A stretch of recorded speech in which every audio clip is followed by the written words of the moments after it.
That was a drive.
working for far lama fatores de fini, tayo na pinta, working vestator itahan.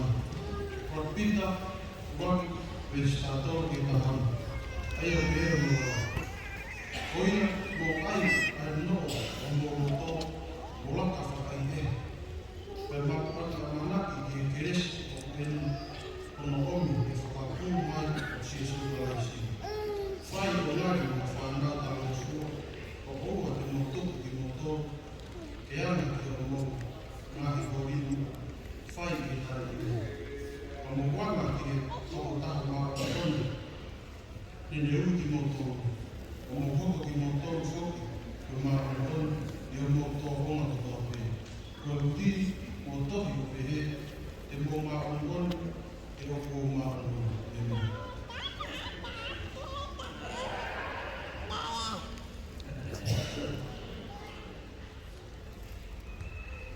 To your time and time, while you are watching the film,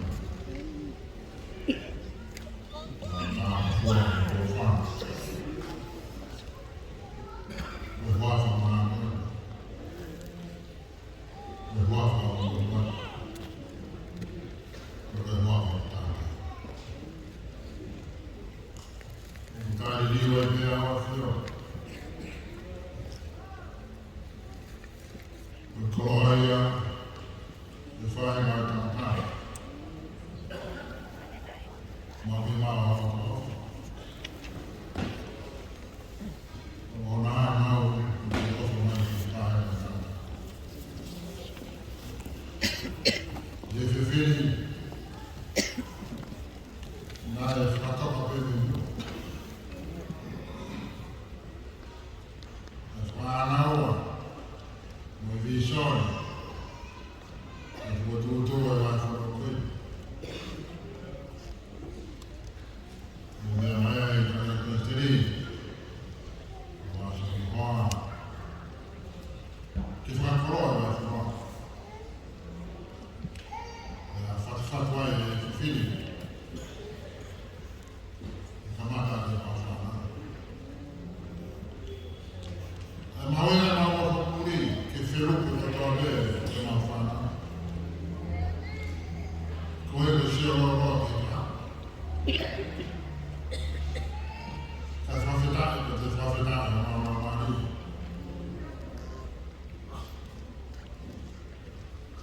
Nā e tēnā hau pikia. Ko whawhetake.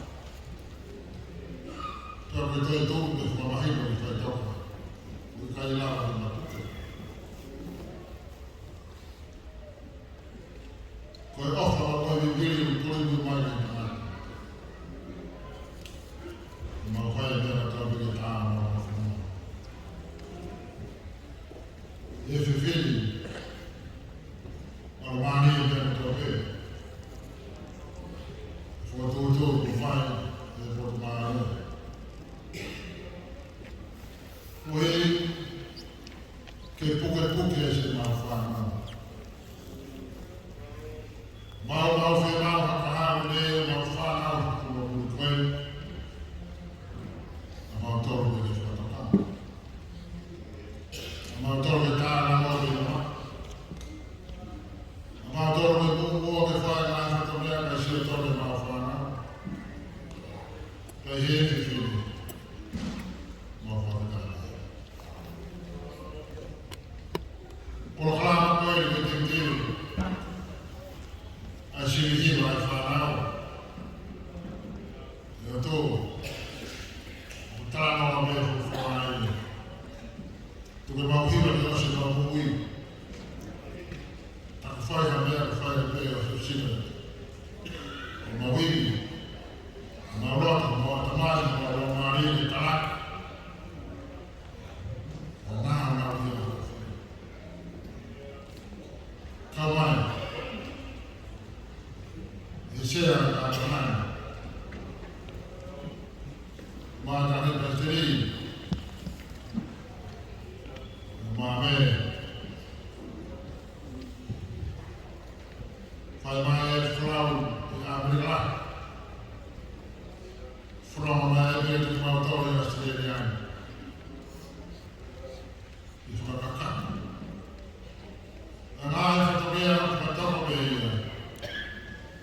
la mare de destiny. When the help of my myself move at the time of my life. And follow through the time of myself and mine. Who told me that there is a feeling of what I thought I might believe that was fulfilled. Facilità e figli. E che in Italia che abbiamo fatto io, che ha fatto male, non fa più io la mia. Sabe che la Madonna non è una figli. E tu che fai ma fa una figlia? Una buona mamma di Madonna. E non fai la figlia, però ma fana una ventata che Dio fa mai fare per fare.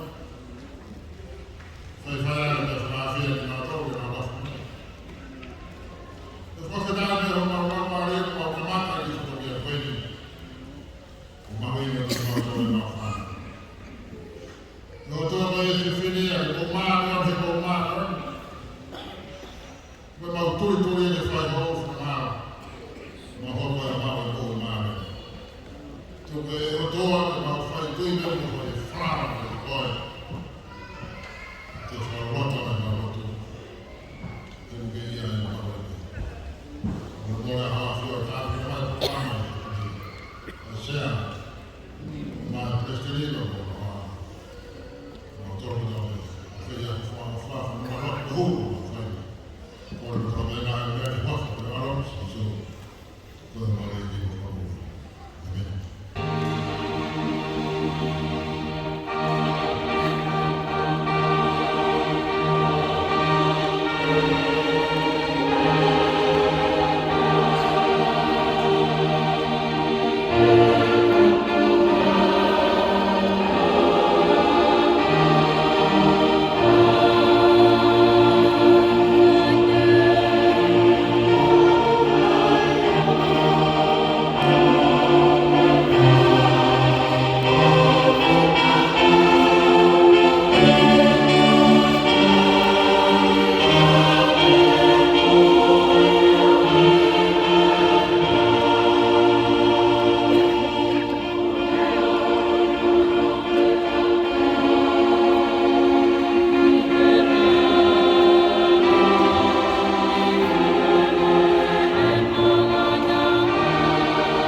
tuhi au kuno mai.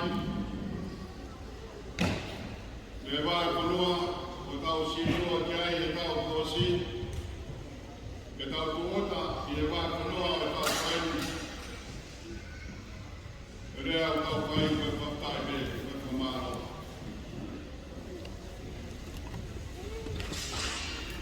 Rea o koe tani heni a e ka whalangangi. Koe tau sivihiva o e he pini. Koe tanai Presidenia o e sisi. E koki e ona wā te pere hea. E nā loto tō, e whai o lo whakatoroa, a whatunua, a mai kau whanau e sivihiva koe. E mea mai koe whakarangi. A wakolai atu, mo tala manu. Ana ei. Mo tamai kula mahari e ai sisi. O roto tō, a mame. Hoko koe whakarangi. E ki sivihiva koe ni. Ai whanau. Te tari heni, ai hau eki, ai uratai. A mā whanau, ai kumapuna hau eki. Ai tari heni, ai whai siwi, te pi. A pia koki e au kakau, kotoa meru he au kakau āraro. Au kakau, he ni sea, a sea te tau o. Mā te kotoa meru, mo pia mani. Menai petu ngeke o Australian tohi koe hewea koe ni. E tai re kau hiwa o e ewe whini. A mai kau whai hiwa.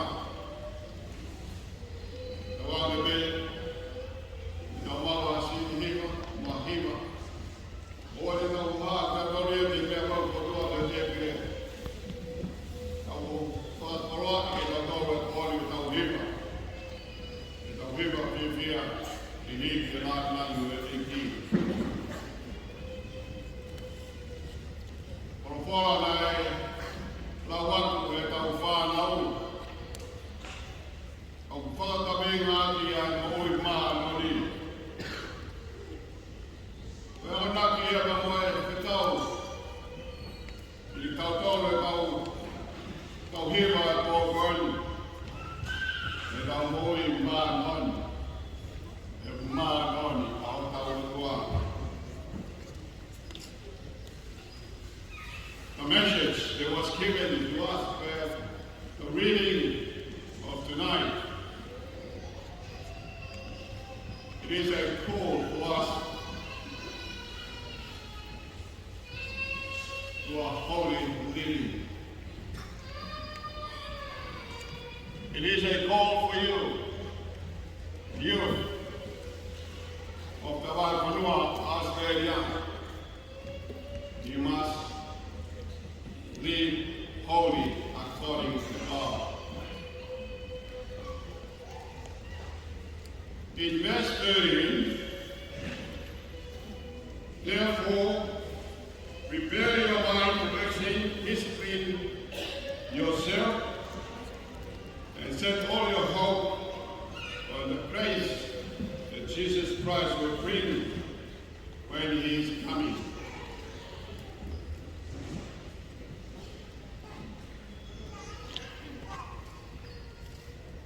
The motivation in these days is for us to live for Jesus. We must prepare our mind mentally and discipline ourselves. And we must stay focused in the grace of Jesus Christ. The message here for us, the youth of the Waipunua Australia, we must stay holy, for God is holy. Iwa ni tau whai i e FFN ke tau hiki ai a maa konu e katoa. Ke tau noi maa konu. Whanua. Ke tau whai hiwa. A maa kotoro. A tau hiwa. Oaga me ke tau maa o hiwa. Pia. I lete a koe. Oia, ko se mai me a problema. Me o whakau e o kungaoe. A hiri a ri, whai a ni whatau kei. E Brett B. E o atu no mea whai a e tau sini hima. E a whiai mea na tau hok. O e tau hima. Kore meki mo kātaki, e tau hiwa ko kore me te kātako tāko kai ni. E mea hea whai hiwa e sini hima, e whai sini e. O kāna kore me to. O tātau kau kuri, mo māko toa, e tāko rāngai, a te kokiri mo tōru, e sisi. Oia, whawei hei ni a whetpi, e kapatu e tau programa. Hiria e hopa ki e tau. Kiwa, sipihiwa, o e FFP. Maroti.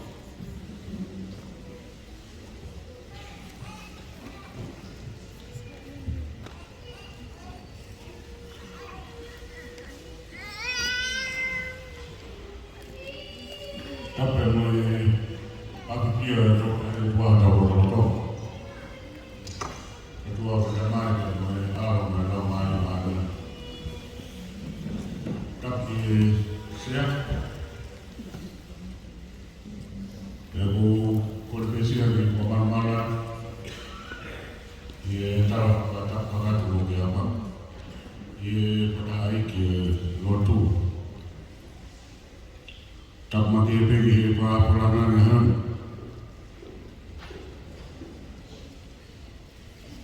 Kana ki Western sia spesial na tawatai na to. Ako e pasi kau katu. Ya ko be mi pa kata to ko de na tio. Ko pasi kau pure. Sia spesial na tawatai na to ma ko asia. Kau kata right honorable David Akroya Habia. Kau mau boa. Bil.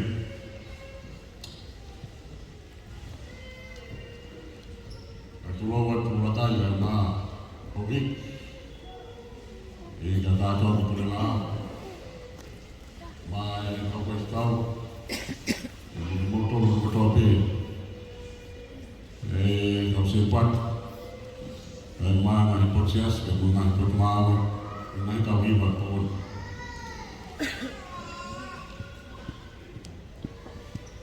Tiao bagi tu tak ada apa ni. Orang malu orang orang ni. Tadai pasti ni. Agak ni, ngawe komiti hima. Saya leo kalau main komiti hima nak semua. Ya, ni betul betul. Biaya ni akhirnya baru kita hima nak semua. Dari hima lah yang nak semua. Yang dengan hiba wahena ngawe ai dinau tatapi ngai pohiba tapi lot mana kita buat kiai yang ngai hiba kakor ngai sesuatu kolom nak tahu ni ngai bawa keris siasi ya boleh ponin ngai hiba ai tutupu ai ufu pai tutupu boleh komit hiba pai di sini hiba pon. Kalau tahu apa ke pengatolong, pemangga, tumpah orang lain, berdaulot pegawai sejarah mentong, kau hima, kalau tu yang orang mama apa kita ni orang mama, kalau kisi dia lapor di patolong pemangga ini. Lagi,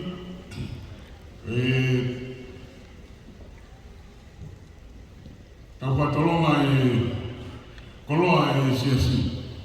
Na patoka tunda moton tulis ko tupo. Tau sistem ni patunga pas. Ai ngon wiloa ito patunga pas patonga. Fatue kita tulis ko tupo. Tukoni ang ngauto ni hiwa di kamata mai ako. Dan ngawe tulis ko tupo. Ako yahon. Kalau ngato tangata, itu maka terbato berhubung kau sistem formula tahu. Kini tu kau ni kakai formula yang kau berhidup.